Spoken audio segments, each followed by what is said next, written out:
Je vous salue tous, chers amis, bonsoir, ou plutôt bonjour, pardon. Oui, on est le soir chez moi. J'enregistre le soir un peu une vidéo parce que je n'ai pas le temps demain de la faire, donc je la prépare, on va dire, pour la journée suivante. Alors je vous dirai pas quand, vous le verrez, vous le verrez.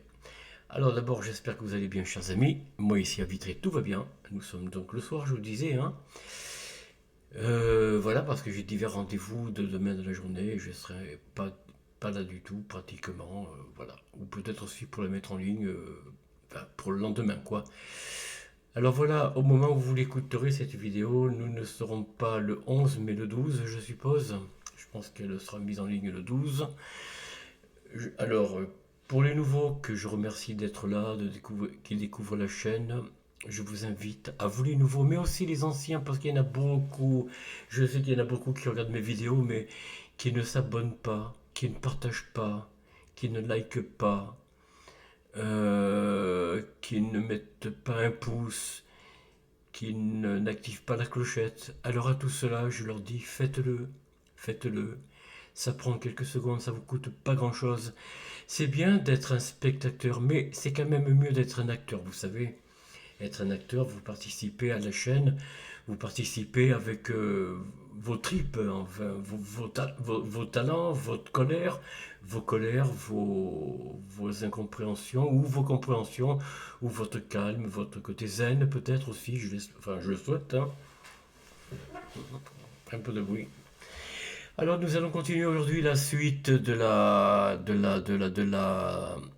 direction du pays de l'Hexagone après les monarques, la monarchie, la République, la République, en deux mots, hein. Là, nous allons parler de Monsieur Jacques Chirac. Eh oui, oui, Monsieur Jacques Chirac, que voici. Regardez-le, regardez bien. Voilà l'homme qui a trahi Giscard d'Estaing en 1981 et voilà qu'il a demandé à François Mitterrand de pouvoir être élu. Alors d'avoir son bottin, son gotha, le gotha de François Mitterrand pour pouvoir être élu. Oui, c'est une demande qu'il lui a faite, hein. Mais enfin, dans les coulisses, évidemment, on va pas vous dire que c'est pas vrai ce qu'il raconte là, vraiment. Non, non, c'est pas vrai. Monsieur Chirac s'est battu, bien sûr. Croyez-le. Alors, nous allons faire un petit peu le tour de ce qu'est l'homme, déjà. Alors, qu'est-ce qu'il était? Ses fonctions, déjà. Il est membre de droit du Conseil constitutionnel. Ben oui, ça, après la présidence, évidemment, voilà. Alors, 16 mai 2007 et 26 septembre 2019, donc 12 ans, 4 mois et 10 jours. Président Jean-Louis Debré, Laurent Fabius, déjà. Oui, Jean-Louis Debré. Laurent Fabius, responsable mais pas coupable, président de la République de l'Hexagone, donc 17 mai 1995, 16 mai 2007, 11 ans, 11 mois et 29 jours, élection 7 mai 1995, réélection 5 mai 2002. Alors on va parler de la réélection aussi, hein, pourquoi pas, rapidement. Contre Jean-Marie Le Pen, vous vous souvenez, tout le monde est descendu dans les rues, les étudiants, les écoliers. Pas la maternelle, non, mais enfin presque, hein. Tout le monde est descendu, les pompiers, les gendarmes, ben, ceux qui n'étaient pas en service, la police, ceux qui n'étaient pas en service, évidemment. Ils sont tous descendus pour manifester contre la présence de Jean-Marie Le Pen au deuxième tour. Bon, vous vous souvenez de ça pour les plus anciens. Alors, réélection, je l'ai dit, Premier ministre Alain Juppé. Voilà, Monsieur Juppé, membre du Conseil constitutionnel, actuellement Lionel Jospin, Jean-Pierre Raffarin, ah tiens, il y a encore lui, Dominique de Villepin, prédécesseur François Mitterrand, bien sûr, et successeur Nicolas Sarkozy. Alors à partir de là, on en reparlera quand on sera à Nicolas Sarkozy. C'est le triumvirat de la déchéance de l'Hexagone. Mais enfin bon. Premier ministre de l'Hexagone, 20 mars 1986, 10 mai 1988, donc Jacques Chirac, hein. 2 ans, 1 mois et 20 jours, président François Mitterrand, gouvernement Chirac, deuxième législature, législature 8 de la 5e République, Coalition RPR-UDF, avec Bayrou qui veut dire en langage de l'Hexagone Anne Rouge. Regardez bien son nom, Bayrou, pour pour ceux qui sont des Pays Basques, hein, ils comprennent. Prédécesseur Laurent Fabius, successeur Michel Rocard. Voilà. Alors 27 mai 1974, 25 août 1976, 2 ans, 2 mois et 29 jours, président Valéry Giscard d'Estaing, gouvernement Chirac, premier gouvernement, donc regardez ça, regardez. Législature 5e de la 5e République, coalition UDR, RI, RDS, UC, prédécesseur Pierre Messmer, voilà Pierre Messmer, successeur Raymond Barre, ça c'est sous le gouvernement de Valéry Giscard d'Estaing bien sûr, député européen, 17 juillet 1979, 28 avril 1980, soit 8 mois et 11 jours, élection 10 juin 1979, législature la première, groupe politique DEP, successeur Gérard Israël, on n'a pas ça sans portrait, enfin bon, maire de Paris, ah oui, il a été maire de Paris. 25 mars 1977, 16 mai 1995, soit 18 ans, 1 mois et 21 jours, élection 25 mars 1977, réélection 21 mars 1983, 24 mars 1989, prédécesseur Bernard Lafay, président du conseil municipal de Paris, successeur Jean Tibéry. Ah, c'est dommage que lui n'a pas continué. Il a laissé sa place à Bertrand Delanoë, Parti Socialiste. Hein. Mais ça, c'est pareil, Tibéry n'a pas été réélu maire à cause de qui? Qui c'est qui a appelé à voter ou plus ou moins à s'abstenir contre Bertrand Delanoë? Qui c'est qui a appelé à s'abstenir pour soutenir Jean Tibéry? Jacques Chirac, toujours lui. Alors, président du Rassemblement pour la République, RPR. 5 décembre 1976, 4 novembre 1994, 17 ans, 10 mois et 30 jours, prédécesseur, création du parti, oui, ça c'est le RPR, donc c'est là qu'il avait dit, Jacques Chirac, les gare au pépin à force de manger des pommes. Et le symbole du RPR, c'était la pomme, je ne sais pas si vous vous souvenez. Successeur, Alain Juppé. Bon, ministre de l'Intérieur. 27 mai 1974, 3 mois, président Georges Pompidou, Alain Poher par intérim, Premier ministre Pierre Messmer, gouvernement Messmer 3e législature, prédécesseur Raymond Marcellin, successeur Michel Poniatowski, ministre de l'Agriculture et du Développement Rural. Alors là, quand il mettait la main derrière des vaches, hein, c'était mémorable au salon de l'agriculture. Bon, 6 juillet 1972, 27 février 1974, 1 an, 7 mois et 21 jours. Président Georges Pompidou, Premier ministre Pierre Messmer, gouvernement Messmer, première et deuxième législature, prédécesseur Michel Cuenta et successeur Raymond Marcellin. Voilà. Alors, ministre délégué aux relations avec le Parlement, 7 janvier 1971, 5 juillet 1972, 1 an, 6 mois et 28 jours, président Georges Pompidou, Premier ministre Jacques Chaban-Delmas. Voilà le portrait de l'homme. Prédécesseur Roger Frey. Et voilà. Successeur Robert Boulin. Ah, lui aussi. Robert Boulin, qu'on a trouvé, c'est sous Giscard d'Estaing, ça bien sûr, on l'a trouvé mort, je ne sais plus où exactement, dans la forêt, mais enfin après. Alors, président du Conseil général de la Corrèze, ah, c'est son département ça, 20 mars 1970, 30 mars 1979, 9 ans et 10 jours, prédécesseur Élie Rouby, successeur Georges Debat.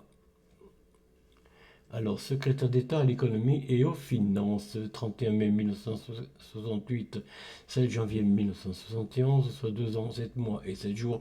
Président Charles de Gaulle, Alain Poher par intérim, Georges Pompidou, Premier ministre Georges Pompidou, Maurice Couve de Murville. Voilà. Ministre Maurice Couve de Murville, donc je l'ai dit, François-Xavier Ortoli, Valéry Giscard d'Estaing, gouvernement Pompidou 4e législature, Couve de Murville, Chaban-Delmas, prédécesseur Robert Boulin, successeur Jean Tattinger. Secrétaire d'État aux problèmes de l'emploi. Oui, 6 avril 1967, 31 mai 1968, un an, 1 mois et 26 jours, non, 25 jours, pardon. Président Charles de Gaulle, Premier ministre Georges Pompidou, ministre Jean-Marcel Jeanneney, que voilà. Gouvernement Pompidou 4e législature, prédécesseur fonction créée, successeur Yvan Moranda. Voilà, Yvan Moranda. Alors, député de l'Hexagone, 23 juin 1988, 16 mai 1995, 6 ans, 10 mois et 23 jours, je vois très mal. Hein. Élection 5 juin 1988, réélection 21 mars 1993, circonscription 3e de la Corrèze, législature 9e et 10e, législature sous la 5e République, groupe politique RPR, prédécesseur proportionnel par département, successeur Jean-Pierre Dupont, 15 novembre 1976, 2 avril 1986, 9 ans, 4 mois et 18 jours, réélection 12 mars 1978, 14 juin 1981 et 16 mars 1986, circonscription 3e mandature de la Corrèze, 1986, donc législature 5e, 6e, 7e et 8e sous la 5e République. Groupe politique RPR, prédécesseur Henri Bellecour, successeur Jean-Pierre Béchier ou Becquier. Alors, 2 avril, 6 mai 1973, 1 mois et 4 jours, c'est pas très long. Hein. Élection 4 mars 1973, circonscription 3e de la Corrèze, législature 5e sous la 5e République, bien sûr, groupe politique UDR, prédécesseur Henri Bellecour, voilà, successeur Henri Bellecour aussi, hein. 11 juillet 12 août 1968, 1 mois et 1 jour, élection 23 juin 1968, pardon, circonscription 3e de la Corrèze, législature 4e, législature 5e République, groupe politique RPR, prédécesseur Henri Bellecour, successeur Henri Bellecour, 3 avril 16 juillet 1967, 3 mois et 4 jours, élection 12 mars 1967, circonscription 3e de la Corrèze, législature 3e sur la 5e République, groupe politique UD, 5e, je sais pas quoi, bon, prédécesseur François Var, et successeur Henri Bellecour encore. Alors biographie, bon ben je l'ai dit, hein. Ah non, acte de naissance Jacques René Chirac, date de naissance 29 novembre 1932, lieu de naissance Paris 5e, dans l'Hexagone bien sûr, date de décès 26 septembre 2019 à 86 ans. Lieu de décès Paris 6e, donc dans l'Hexagone, nature du décès insuffisance rénale, sépulture cimetière du Montparnasse, Paris 14e. Nationalité de l'Hexagone, bien sûr, parti politique UD 5, 1967-1968, UDR 1968-1976, RPR 1976-2002, UMP 2002-2007. Conjoint Bernadette Chaudron de Courcelles. Ah, c'est une femme noble. Ah oui, je pensais qu'elle était bourgeoise, mais non. Elle est noble. Enfant, Laurence Chirac. Non, mais c'est pas. Non, mais sans blague. Claude Chirac. Anne Dao Traxel. Fille de cœur. Oui, donc adoptée peut-être. Diplômé IEP de Paris 1954, ENA 1959, profession haut fonctionnaire, voilà, religion catholicisme, signé Jacques Chirac. Voilà un petit peu l'homme, chers amis, dont nous faisons mention aujourd'hui. Alors je remonte un petit peu comme ça, rapidement. Ben voilà, donc on a dit le nez, tout ça, pour les études à l'Institut d'études politiques de Paris, à l'École nationale d'administration ENA. Il rejoint en 1962 le cabinet du Premier ministre Georges Pompidou. Il a commencé très très très tôt. Alors il a été poussé par Jacques Cueil, oui, je voulais en parler un petit peu. Jacques Cueil, pardon, dont on a vu son passage au gouvernement sous la Troisième République, il me semble, hein, si je me souviens bien. Rappelez-moi un petit peu, chers amis, ce qu'il en est. Jacques Cueil, qui était déjà un homme avéré en politique, et c'était aussi un habitant de la Corrèze.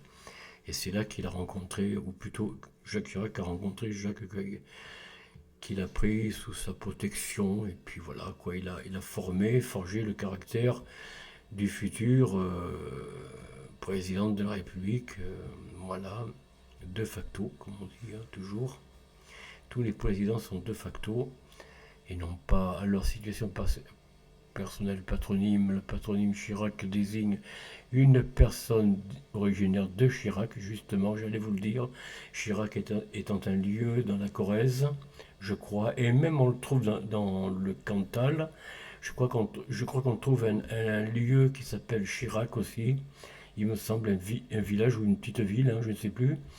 Nom de plusieurs localités, oui, c'est ce que je vous dis, hein. La commune de Chirac, Bellevue, en Corrèze, bien sûr, l'ancienne commune de Chirac, en Lozère, voilà, c'est bien ce que je vous disais. Donc, hein, la Lozère, c'est proche du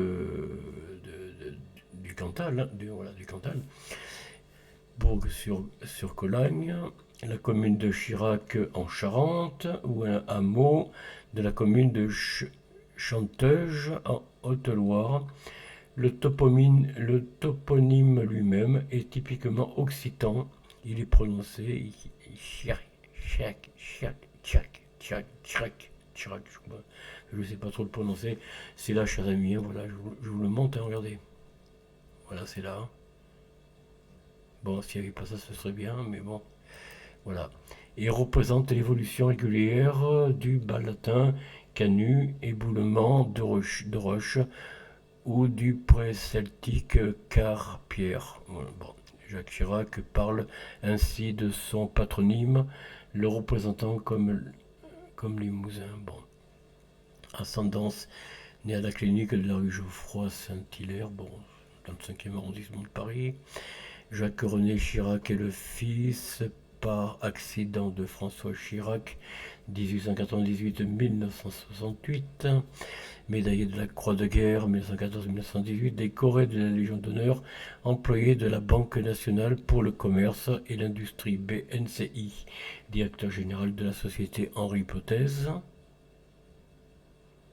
en 1937, puis administrateur d'une filiale de la SNCAN et de Marie-Louise Valette, 1902-1973. Tous deux sont issus de familles corréziennes, laïques et républicaines. Oui, ça, bon. Vie privée et familiale, bon, on va pas trop rentrer là-dedans. C'est un peu personnel. Vous le lirez, chers amis, si vous voulez. Jeunesse et formation. Alors, on va voir ce qu'ils vont dire sur l'étudiant Jacques Chirac. Est-ce qu'ils vont dire qu'ils vendent l'humanité? Je ne pense pas. Le jeune Jacques est élevé en enfant unique et couvé par sa mère car sa sœur aînée, Jacqueline, est morte d'une bronchopneumonie, la pauvre, foudroyante en 1924 à l'âge de 2 ans, en effet. 2 ans. Il commence ses études à l'école, bon là. Après son baccalauréat obtenu en 1950 en section mathématiques élémentaires avec mention assez bien, sans plus, hein. Il fait une campagne de 3 mois comme matelot sur un navire charbonnier, le capitaine Saint-Martin, contre l'avis de son père et signe l'appel de Stockholm.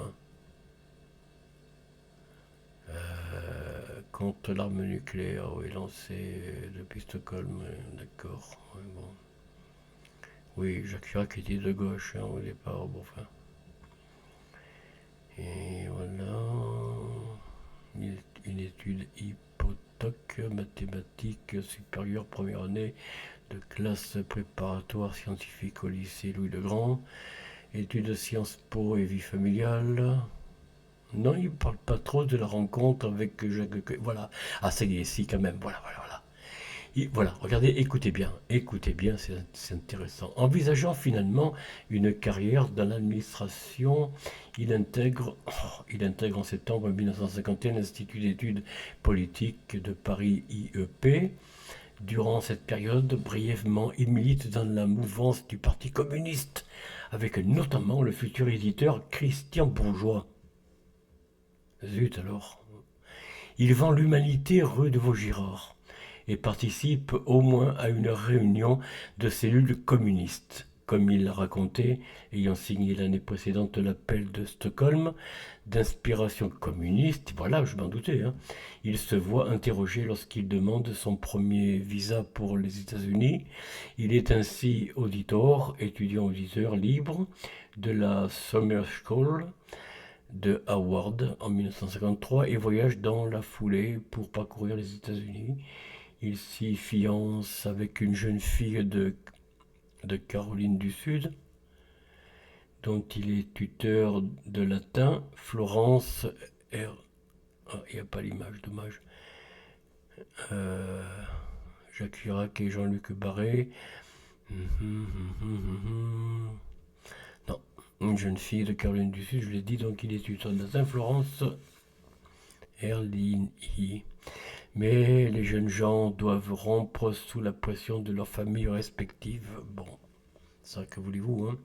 De retour en France, il finit en 1954 son cursus à Sciences Po, section service public, en soutenant la mémoire, en, en soutenant un mémoire de géographie économique intitulé Le développement du port de la Nouvelle-Orléans, dirigé par le professeur Jean Chardonnay.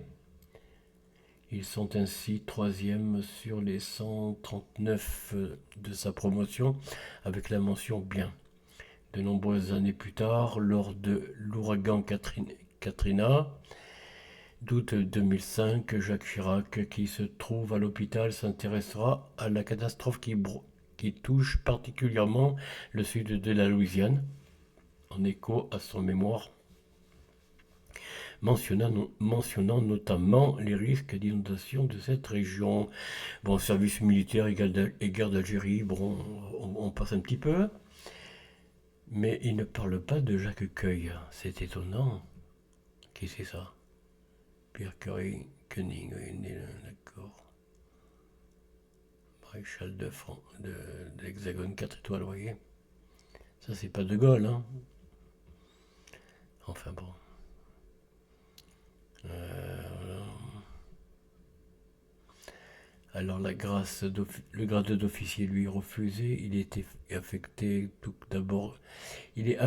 d'abord comme soldat de deuxième classe dans un régiment en Bretagne, en raison de son passé communiste, dites-le, et il faut l'intervention des relations de la famille Chaudron, de Courcelles, le général Curing, pour l'obtenir. Il s'en sort donc finalement comme sous-lieutenant de cavalerie. En tant qu'élève de l'ENA, il aurait pu éviter de faire la guerre d'Algérie pendant 18 mois, mais il se porte volontaire et il est affecté à partir du 1er avril 1956 au 11e, puis 6e régiment de chasseurs d'Afrique, en poste à Souk El Arba, dans le département de Tlemcen, en Algérie donc. Au cours de son service militaire, il est blessé au visage, puis promu lieutenant au début de l'année 1957. Bon, allez, on passe. ENA et carrière de haut fonctionnaire. Bon, voilà, hein, ça. Ascension politique, voilà, 1964-1967. Voilà le jeune Jacques Chirac. Entrée à l'Assemblée nationale. Première fonction ministérielle, 1976-1974. Proche de Georges Pompidou, alors qu'il était communiste, oui, bon, moi je veux bien. Hein. Ministre délégué des relations avec le Parlement, ministre de l'Agriculture et du Développement rural, ministre de l'Intérieur et mort du président Pompidou, sous la présidence de Valéry Giscard d'Estaing. Bon, il faudra encore continuer, mais là, c'est long, je crois. Oui, donc on va laisser. On va peut-être. Je vais peut-être arrêter là ce soir, chers amis. Donc on prendra la suite. Alors, je reviens ici. Ça y est, j'y arrive. Non, pas encore. Bah, décidément. Voilà, chers amis, donc je vais arrêter cette vidéo. Je vais reprendre la page d'accueil. Voilà. Voilà. Donc j'ai terminé la lecture. Enfin, voilà. Hop, je remets le haut-parleur. Le casque, pardon. Voilà, chers amis, donc le parcours de Monsieur Jacques Chirac. Mais c'est assez long aussi, un petit peu, parce que c'est des gens qui, comme François Mitterrand, comme Charles de Gaulle auparavant, ils ont quand même fait, bon, évidemment, Mitterrand 2 mandats complets, Charles de Gaulle non, Jacques Chirac non plus, puisqu'il a fait un septennat et un quinquennat complet, remarquez, hein, mais bon. Alors voilà, écoutez, il y a beaucoup à dire sur le profil de Jacques Chirac, comme je vous l'ai dit, hein. C'est un homme, ils ne l'ont pas dit, bon, enfin, c'est Jacques Cueil qui était de gauche, un radical socialiste, je crois, Jacques Cueil. Donc c'est lui qui a formé Jacques Chirac, hein, un petit peu à l'école de la gauche. Donc Jacques Chirac est toujours resté de gauche. D'ailleurs, avec Valéry Giscard d'Estaing, il s'entendait très peu, puisque, enfin, vous le verrez, on va en parler dans la prochaine vidéo. Vous verrez que entre les deux hommes, au début, oui, bon, ils se sont soutenus, mais après, très vite, Jacques Chirac a pris ses distances, puisque M. Chirac, bon, Valéry Giscard d'Estaing, on peut se dire qu'il était de droite, oui, on peut dire ça, oui, on peut le dire, mais pas Jacques Chirac. Jacques Chirac n'a jamais été vraiment de droite.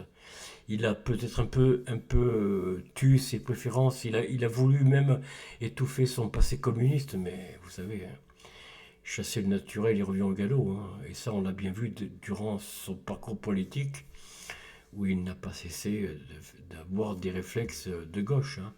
Mais c'est pas une honte d'être de gauche ou de droite, si vous voulez. Bon, moi je ne suis pas républicain pour dessous, mais bon, pour autant, ayez le courage de vos opinions, chers amis. Moi, je préfère un adversaire déclaré qu'un type qui fait semblant, vous voyez. Ah, mais moi, je suis pas de gauche, hein. Je suis pas de droite non plus, hein. Bah, si, dites ce que vous êtes. Même si vous vous trompez, c'est pas grave, hein. Enfin, c'est pas grave. C'est grave pour vous, mais ça vous regarde. Les opinions de chacun, ça regarde de chacun, c'est tout. Chacun a droit à son opinion. Ça fait partie de la liberté, de la libre conscience. Et comme disait Voltaire, je ne suis pas d'accord avec vous, mais je ferai tout, absolument tout, pour que vous puissiez vous exprimer et exprimer vos opinions. Voilà, c'est comme ça. Il faut que vous soyez libre, en conscience de ce que vous êtes, de ce que vous dites, de ce que vous faites. Vous êtes responsable de vos propos, de votre attitude. Voilà, ça vous regarde, ça regarde chacun de vous, chacun de nous. On n'a pas le droit de porter des jugements sur les gens, sur les tenants de partis ou autres. Oui, on peut juger de la politique, on peut parler, mais on ne peut pas juger quelqu'un qui est communiste, socialiste ou monarchiste ou de droite. Enfin de la droite de l'époque, hein, on va parler, on va dire ça comme ça. Pour moi, la République n'a jamais été ni de gauche ni de droite, elle a toujours été anti-nationale, anti-royaume, anti-individu, tout simplement. C'est que le profit de l'homme par l'homme, comme disait Coluche, hein, tout à fait. C'est tout à fait ça, il y a pas de... Il y a des divergences comme ça en apparence, mais ça fait partie du jeu de pommes, vous savez. C'est de l'adversité de façade. Voilà, c'est une pommade. On fait croire. Regardez Mélenchon et Macron. Par, par écran interposé, ils s'insultent. Enfin, ils s'insultent. Ils s'envoient des propos plus ou moins durs. Mais quand ils sont ensemble, dans une circonscription, celle de Mélenchon par exemple, vous voyez, eh bien, monsieur le Président, monsieur le Président, bonjour, oui, oui, bonjour, comment ça va, monsieur le Président? Bah voilà, voilà. Vous savez, le jeu de pommes, c'est un jeu de dupes. C'est tout. C'est un jeu de dupes. C'est prendre des partis qui sont tous anti-retour à la tradition, à la famille, à la monarchie, au clergé, bon, pour les croyants, voilà. Mais tout ça, c'est d'un commun accord, c'est le jeu de pommes, c'est-à-dire c'est les épées croisées dans un rituel franc-maçon. Ils font la promesse de se partager le pouvoir en faisant croire qu'ils sont opposés, mais au fond, bon, on est tous ensemble dans un but commun, c'est d'avancer vers la démocratie, la République et jamais un retour à la famille, au patriarcat, comme diraient les féministes et les wokistes, hein, ni un retour à la religion et encore moins à la monarchie, voyons, hein, même d'ailleurs la monarchie constitutionnelle, même à la monarchie constitutionnelle ou parlementaire. Hein, le jeu de pommes, c'est d'être contre la monarchie sous toutes ses formes. Alors qu'en Angleterre, en Belgique, en Espagne, mais en Espagne, c'est quand même un peu grâce à Franco.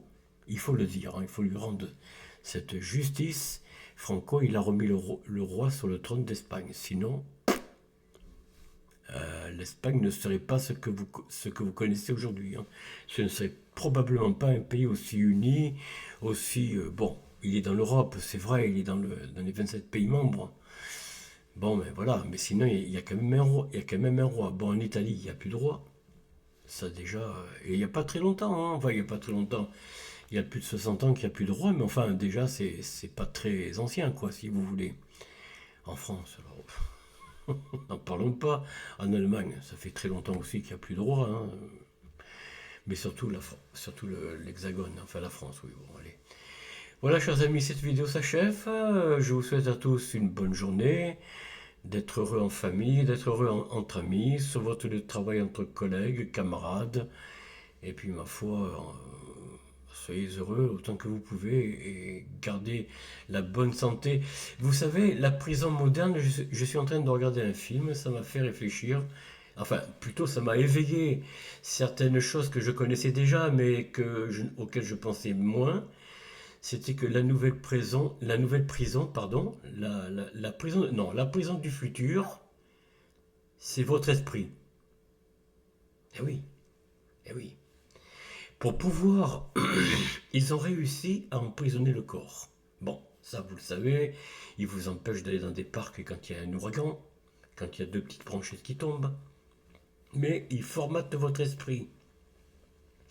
Ils habituent votre esprit à réagir dans la peur. Donc ça s'appelle l'emprisonnement par l'esprit. S'ils arrivent à, et ils y arrivent tant bien que mal, puisqu'il y a plus de 90% de gens chez nous dans l'Hexagone dont l'esprit est prisonnier. Et c'est grave, c'est très grave quoi. Ça veut dire qu'ils ne peuvent plus sortir sans entendre, sans écouter ce que dit le super pouvoir, comme dirait George Orwell de 1984. Hein. Voilà, ce que dit la presse officielle, tout ça. Ils écoutent et ils obéissent, ils ne réagissent pas.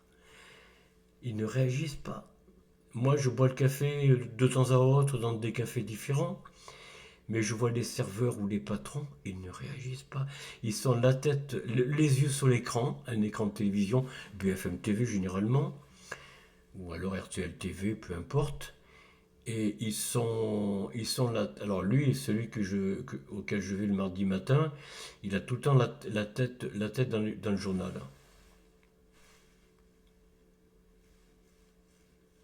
Vous êtes là, vous buvez le café. Ah, merci. Il rend la monnaie, mais il vous dit à peine merci, vous voyez, encore que... Bon. Mais la tête dans le journal, il bouge pas. Il attend que vous partiez pour lui dire au revoir, bonne journée, vous voyez. Bon, c'est des gens qui n'ont plus aucune réaction. La prison du futur, c'est par l'esprit. Voilà, moi je vous le dis les amis, ne vous laissez pas faire, libérez-vous, brisez vos chaînes, et n'ayez pas peur, la vie est belle. On continue, à bientôt, au revoir.